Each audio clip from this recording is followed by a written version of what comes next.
What's up guys, welcome back to the channel. Since I've been feeling a bit under the weather lately, we're going to keep today's video on the short side while I load up on fluids for a speedy recovery.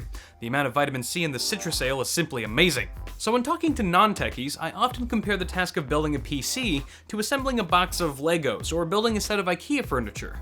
And while it's not as intimidating as everyone thinks, most PC builds do share a number of special challenges that I'm sure we seasoned builders can all agree suck major cojones. So here are the top 5 most annoying things about building a PC. In no particular order, number 1 on our list is those blasted front panel connectors. Getting your case's power, reset, and LEDs wired properly is an important part of the build process, but trying to plug those tiny wires into their tinier pins on the motherboard is like jumping from an airplane and landing inside a pair of skinny jeans. To save yourself the agony, some motherboards include FPC adapters for easier installation, but they're not always compatible with the unique pin layouts of other boards, which adds a whole other layer of hatred I have for these little assholes.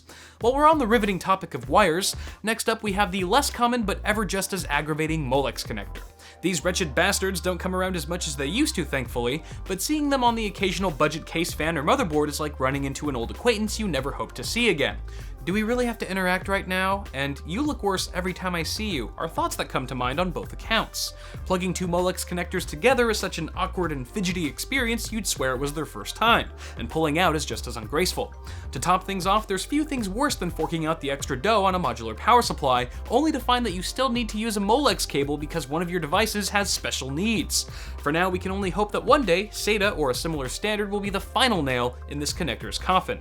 Truth be told, I have a soft spot for this next grievance on our list, but in the right or wrong environment, cable management can be a nuisance. Whether you're building in a small case or you simply have a lot of internally connected devices, grouping cables of varying length and size takes time and patience. And for builders who find the task too heavy, there's vomit in their chassis already, mom's spaghetti. While you could take the coward's way out by savagely shoving cables behind the motherboard tray and forcing the side panel shut, you'll still need to find ways to neatly route your fan cables to the motherboard headers if you want a clean-looking front side. The cabling from your CPU cooler in particular is a bane because it can't always hide behind the motherboard tray, leaving it more exposed than Bill Cosby. Feel free to check out my cable management video, which I assure you has more substance than the one you're watching. Another annoyance in PC building that's often overlooked is the order of operations for installing components. Certain cases are more exacting about this than others, but having to uninstall a part in order to mount another is worse than AIDS. I mean, all they do is sit in the classroom and stare at their phones anyway. Honestly though, having to Control-Z your build process is precious time and energy that could have been wasted on sitting at your fully built desktop. Let this be a lesson to all of you to read the user's manual as you go about your build, despite user manuals being the 6th most annoying thing on this list. That brings us to our 5th and final curse of the PC build, which is the Aftermarket Cpu Cooler. And some of you might argue this caveat as being worse than all the others combined. Different mounting mechanisms for every cooler and socket type, having to sort between AMD and Intel accessories, and needing to reapply thermal paste to your CPU if you mess up can drive a man to do unimaginable things. Okay, maybe I wouldn't go that far. Granted, some coolers are super easy to install, but I've also had my fair share of rage quit moments when trying to mount a heatsink onto a $1,000 8-core CPU with a Fisher-Price toolkit. Not to mention the awkward sprawl your fingers need to make when holding a backplate in place while you screw it down from the other side.